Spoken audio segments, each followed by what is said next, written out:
प्रसंग चल रहा है कि सतगुरु के उपदेश का लाया एक विचार, जय सतगुरु मिलते नहीं हम जाते नरक द्वार। नरक द्वार में दूत सब ये करते खेचा तान, उनसे कदे ना छूटता फिरता चारों खान। चार खानी में भरमता, 84 लाख योनियों में गधे कुत्ते सुअर की योनि भोगता, और कभू न लगता पार। 100 फेरा सब मिट गया मेरे सतगुरु के उपकार। होय होय, यानी उस गुरुदेव जी के उपकार से ये सारा मेरा झंझट समाप्त हो गया। गुणात्माओं देखो, उद्देश्य रखना अपने यहाँ से पीछा छुटवाने का। ऐसा ज्ञान बता दिया जाएगा आपको, आत्मा से ग्लानि हो जाएगी पुनर्जन्म की, और जब तक आत्मा में हेट नहीं होगी इस पुनर्जन्म की, तो आपका कभी ना कभी पैर फिसल जाएगा। ठीक है, यदि आप पार नहीं हुए तो आपके पास इतना भक्ति धन हो जाएगा कि आपका हजारों युगों तक तो ये काल आपके पंजे धरती पर नहीं टेकने देगा, और इस पृथ्वी पर बिना मोक्ष नहीं हो सकता। ऊपर तो इसका जबरदस्त भयंकर जाल है, वहां आपके पुण्यों का नाश करवाता है। वहां देवता बना के, इंद्र बना करके, वहां बड़े बड़े आपको होटल बना रखे, नाचना गाना सारा दिन काम में कोई नहीं, अपनी पूंजी आपकी नाश होती है। वहां ऐसे ऐसे जुगाड़ जोड़ रखे, और आपके ही कमाई से अपना यो धंधा चला रहा है, यो 21 ब्रह्मांड चला रहा है। आपके पुण्यों का 10%, किसी रेस्टोरेंट में इसने 15%, और किसी में 25% की कटौती यानी कमीशन रखा है। उस कमीशन से ये काम चला रहा है। ये तो भिखारी उस भगवान के आगे, जिसको तुम भगवान मानकर पूज रहे थे ब्रह्म तक। तो पुण्यात्मा, यहां परमात्मा बताते हैं कि सतगुरु की शरण में आने से आपके ये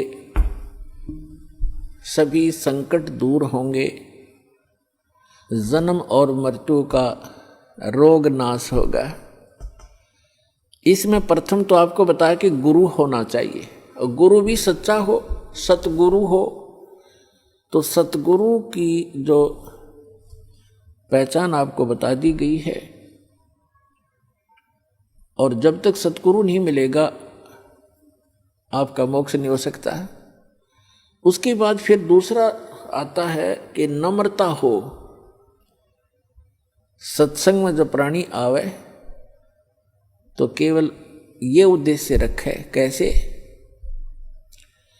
परमात्मा कहते हैं, संत मिलन को चालियो तज माया अभिमान, जो जो कदम आगे रखे वो है यज्ञ समान।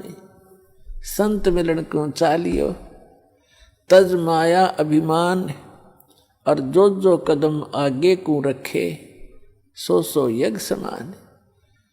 अब जैसे आप यहाँ आते हो, आप चाहे कितने धनी हो, कितने आप उच्च पोस्ट प्राप्त हो, चाहे यहाँ का प्रधानमंत्री हो, चाहे पूरी पृथ्वी का राजा हो, परमात्मा के मिलने के लिए जब चले, यानी सतलोक आश्रम बरवाला की तरफ जब चले,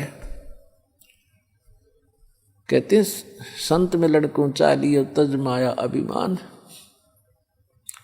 और जो जो कदम आगे को रखोगे फिर माया अभिमान से लैस होकर के, रहित होकर के, एक आत्म रूप में, एक दास रूप में आप इधर को प्रस्थान करोगे। आपके एक कदम के रखने की कितनी वैल्यू बताई है, कितना पुण्य होगा आपको। एक अश्वमेघ यज्ञ के तुल्य आपको एक कदम का पुण्य होगा। चाहे आप गाड़ी में आते हो, चाहे अपनी किसी मोटरसाइकिल कार में आते हो, चाहे बसों से आते हो, ये सारे कदम हैं, जैसे किलोमीटर होते हैं। तो संतों ने इसको कदमों में मापा है कि वहां से यहां तक जितने भी आपके कदम रखे गए, जितने कदम बने, कहते हैं उतने ही यज्ञों का पुण्य मिलेगा यदि आप इस भाव से सत्संग के अंदर आओगे। जैसे रोगी होता है, रोगी को यह पता लग जाता है कि दीर्घ रोग है, और यहाँ के लोकल हॉस्पिटल के डॉक्टरों ने मना कर दिया है कि आप जाइए ऑल इंडिया इंस्टीट्यूट दिल्ली में। तो वहाँ जब ये डायरेक्शन मिलकर इंसान जाता है तो वहाँ चाहे प्रधानमंत्री हो और चाहे कोई फैक्ट्री मालिक हो, कितना उच्च पोस्ट प्राप्त व्यक्ति हो, उस समय उसको अपनी जान दिखाई देती है, अपनी पोस्ट पद दिखाई नहीं देता।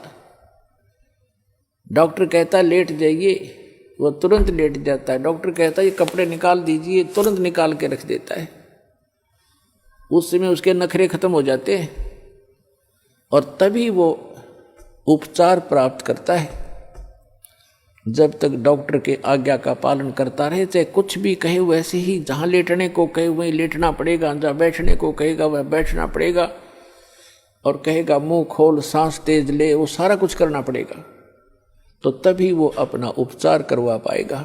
तो ठीक इसी प्रकार जब आप सतलोक आश्रम बरवाला की तरफ आवे, संत मिलन को चालिए तज माया अभिमान, और जो जो कदम आगे रखे ओ हे यज्ञ समान।